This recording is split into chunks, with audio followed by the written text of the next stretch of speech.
Welcome back, SAS community. It's been a great start to the school year. And I hope your kids have had a terrific first couple of weeks, that they've really been able to reconnect with their old friends, that they've been able to make new friends, and really got this year's learning journey off to a very positive start, filled with joy and filled with purpose. So there's some things different as you come back this year that I want to talk about, particularly in the area of technology. So building on our decisions last year to eliminate the use of cell phones in the elementary school and middle school, forbid their use during classrooms in the high school, there are several other additional steps that we've taken that you'll see. So one of the first ones is really strengthening our Wi-Fi filtering to an expanded number of sites. So for example, in the elementary school and elsewhere, children will not have the opportunity to access gaming sites or any social media sites. And we're going to continue to look very carefully at those Wi-Fi filters throughout the school and around the type of content that those Wi-Fi filters will allow and not allow. We're going farther to look, for example, in the middle school, where we allow children to have those laptops. Can we configure them more strongly such that not only at school, but outside of school, there's some clear limitations on the type of sites that they can access and the type of use. Even in sixth grade, we're delaying the onset of giving laptops to kids and saying at least till the second semester, we want you to keep them at school.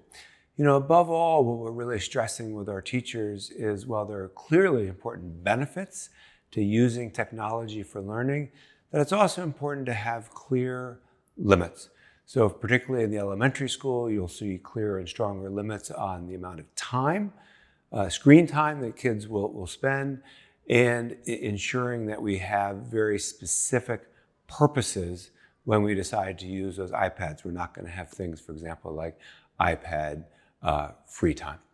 So going forward, it'll be a good opportunity for you to come to a parent coffee that we're going to have on September 5th to discuss these topics in detail. Also, shortly thereafter, we're going to be offering for the first time a set of tech advice sessions for parents, where you can come in and really understand how you as a parent can set appropriate limits and controls on the devices your kids use, from screen time to access, and use those tools with confidence, so you at home are able to put in the set of limits and restrictions that you wish to have. So those will be announced, and welcome your coming in, and we can really give you advice on how to do that effectively as a parent. Also this year, we're really going to spend time to look deeply over not just the shorter term, but the medium and longer term, about how we use technology in our classrooms and more broadly in the learning journeys of our kids. And I think in doing so, we're going to really start with the belief that we need to use technology with purpose, with care, and with caution.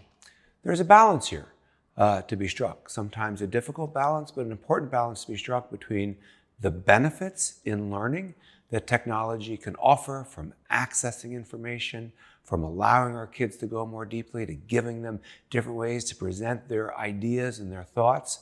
And now, with the rapid development of artificial intelligence, to have that AI really serve as a thought partner, as a critic, as something that our students can really learn to help accelerate their learning. So those are some of the benefits.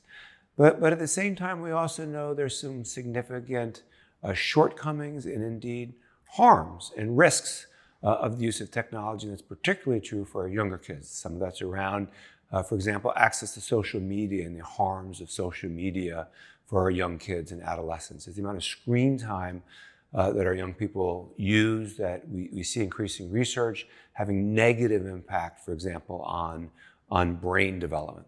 So as we go forward with this deep dive review, we want to hear your voice. We'll be talking to students, we'll be talking with teachers, we'll be talking with parents about how we get that balance right, how we ensure that we start first and foremost with safety, that our kids are safe, that we're putting first and foremost their mental health and social and emotional well-being, and that we're looking carefully about how we use technology, again, purposefully and with care and caution in ways that we think will effectively help them develop as learners, and very mindfully that technology can never be and should never be a substitute for the kind of independent judgment, independent thinking, creativity that we very much want to foster engender in our students.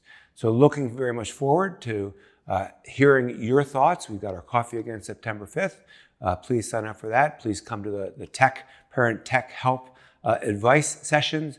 And please look in eNews for the next step and opportunities you have to connect and contribute in our review about the thoughtful and purposeful and careful balance of the use of technology in the education of your kids. Thanks, and excited to have you back, and excited to have the year up and going.